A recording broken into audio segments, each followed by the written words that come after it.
How are you, LT? I'm doing good, Rich. How are you, man? I'm fine. Are you in New York City? Are you in NYC right now still or no? No, I couldn't get there. I was about to say. My flight got canceled. Obviously, the huge storm. What do you call it? Arctic bomb. The bomb. The bomb cyclone on the northeast. Yeah, I know. Yeah, cyclone and something like that.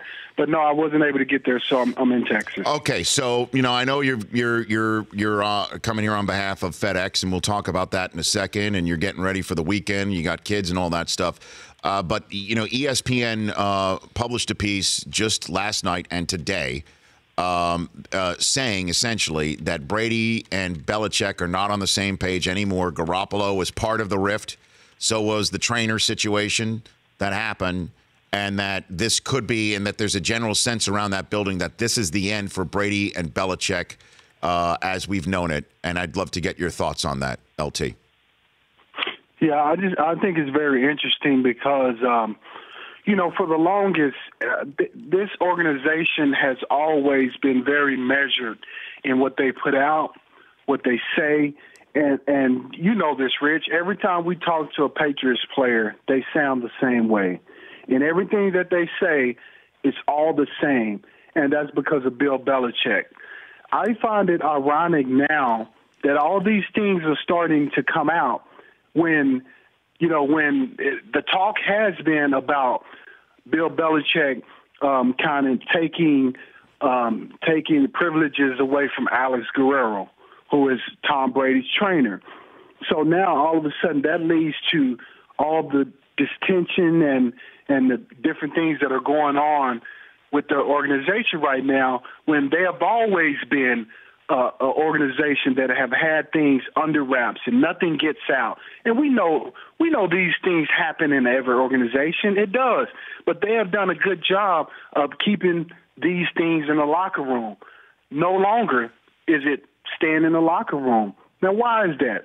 Well, is it because of Bill Belichick, or is it because of perhaps some of the things that has happened of late have allowed the guys to say, you know what, I'm tired of this. I'm going to talk about it. And that's why these stories are starting to come out. Have you ever been around a locker room where somebody's personal trainer essentially became part of the staff? Is this something it sounds completely unusual to me, but I'm just wondering what you could tell me, LT. It is unusual. Something like this. And I too had Alex Guerrero as my guy when I played. Alex Guerrero would fly out to San Diego every week after the game to work on me for a couple of days, and then he would take off to New England. That has been going on for years. So he has been a part of that organization, but he had more access to that organization, obviously, that he had with the Chargers. He had to come to my home, Rich. The Chargers, he couldn't come to the complex. And so I've never seen an organization give access to an outside individual like they have. But I find it ironic now that all of a sudden Bill Belichick doesn't want him around, and he has too much access. So there's some there, right, LT? I mean, so let me ask you this. Absolutely. But do you believe it's going to? I was going to say, I think it could be, that Bill started to feel like he no longer had a grip on the players and, not really controlling them, but making sure they were managed in the right way, making sure the stories stayed in-house. Things were starting to leak and come apart. And maybe that's why he felt like he needed to make some changes. LT, LaDainian, Tomlinson here on the Rich Eisen Show. All right, let's talk about teams that are actually playing this weekend. Which are the teams that are playing this weekend? There's 8 of them. Titans, Chiefs, Falcons, Rams, Bills, Jaguars, Panthers, Saints. Do you think has the run in them to go wild card to podium to picking confetti out of their hair in Minnesota, LT? I think it's the Saints. When I look at that football team, for one, offensively, they are able to score in multiple ways. Everybody knows that, most of the year they have relied on that run game. But Drew Brees is still back there calling the plays. He's still throwing the football. And so he's going to make timely plays for that football team when needed. Defensively, they have played better over the course of the year. Secondary has gotten better. So they're being a little bit more aggressive on defense. I like the way they're playing. I can see them going on a run.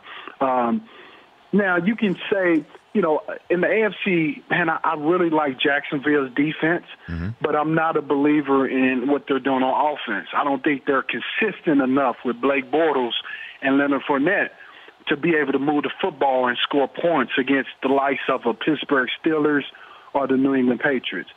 So I would say the Saints are the most likely team to make a deep run. Yeah, what's Gurley doing that's so damn impressive, man, to you? You've seen it all, LaDainian. We'll see him Saturday night. Yeah. Which is really the combination of his size, speed, and agility. When you think about that total package in a guy like Gurley, for one, when you look at him, man, the guy's huge, man. He looks like a linebacker, but then when you see him in open field, he's running away from cornerbacks, and then his ability to think that you think he's gonna run over you. What does he do? Oh, I'm gonna just leap over you like it's nothing. And I love his involvement in the passing game. That's, to me, that's what gets me excited. His involvement in the passing game. We know he can run the football, but where he's truly dangerous is getting him out in space in the passing game, and certainly Sean McVay has done a terrific job of that. Is he an MVP, though? As I asked, one of the few running back MVPs in recent years. Is he the MVP? Well, yeah, I mean, I think he's in strong consideration. I don't think he will win it because in order to win the MVP at the running back position, man, you have to have broken a record or done something extremely rare. You look at the last 4 MVPs at the running back position. Marshall Faulk, he broke the touchdown record. Sean Alexander reset the touchdown record. Myself reset the touchdown record. And then Adrian Peterson ran for 2,000 yards and almost set a single-season rushing record. Those are the last 4 MVPs at the running back position. And I'm afraid that because Todd hasn't done that, he's going to be left out at the end of the day to win that award. LaDainian Tomlinson here on the Rich Eisen Show. And the FedEx Air and Ground NFL Player of the Year Awards coming up on honors, but voting opens, if I'm not mistaken. That's today, correct? Voting opens today? Okay. Yep. What can fans do? Yeah, so in order to vote via Twitter using hashtag Air and Ground, and at NFL.com/FedEx. They can vote, and voting will close on Thursday, February 1st. And as you mentioned, the winners will be announced Saturday, February 3rd at NFL Honors. Ask him a poll question before we get out the door here with LT, Chris Brockman. Hey, LaDainian, who's most likely to end their career with the Patriots? Belichick, Brady, neither. I'm going to say Brady. I think this rift is real, and I think it can cause Bill Belichick to leave after this year. And he might say, Mr. Kraft, I appreciate it, but you can have your Brady, and I'm moving on. I'm telling you, there is a job open with the Giants. That is the one he would actually even spend a split second entertaining. Yeah, I agree, Rich. That's a very good point because he has history with that organization. Yeah, right. I can so see him going to New York. Second overall pick. Coaching that football team. Second overall pick. He likes Josh Rosen. If he likes Josh Rosen, go get him. Start again. Yeah. Right? Yeah. Or, hold on a second. I agree. Or Belichick stays put, finds another quarterback, and Brady finishes his career with the Jets. What do you think, LT? What do you think about that? No, I don't think that happens.